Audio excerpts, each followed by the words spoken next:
Kur askush nuk e priste, Granit Xhaka u fishkëllye pafund nga tifozët Dardan në sfidën që Zvicra barazoi 1-1 me Kosovën, të luajtur në Fadil Vokri. Në stadiumin e Prishtinës, thuajse në çdo top që prekte mes fushori shqiptar, i cili mba në krah shiritin e kapitenit të helvetikët, fishkëllej nga një pjesë e tifozëve, me këta të fundit që dukej se nuk donin ta mbështesnin as pak djalin e tyre.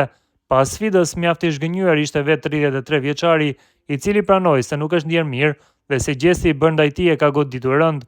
Gjithashtu Xhaka u pa të debatonte me tone të ashpra me kryetifozin e Dardanëve, Lulzim Berishën. Nga ana tjetër, fryma e dhënë në stadium kundër Xhakës nuk u ka shpëtuar as pak mediave serbe, të cilat i kanë bërë jeon faktit që futbollisti po sulmoi nga vetë shqiptarët. Për serbët ky ishte momenti ideal për të përforcuar shkrimet kundër Granit Xhakës, pas një inati që vijon në kohë, që kur ai festoi me shqipojnë duke shënuar gol ndaj tyre. Media serbe B92 në artikullin e saj shkruan se Xhaka u fishkëllye në Prishtinë, ndërsa vendosin edhe deklaratën e shqiptarit ku theksonte se diçka e tillë i ka shkaktuar dhimbje. Ndërkohë Kuriri ka dhënë më shumë zë diçka e të tillë, teksa shkruajnë se Granit Xhaka u shemb. Sipas tyre ai u poshtërua në një ndeshje kundër Shtetit të Rrem të Kosovës.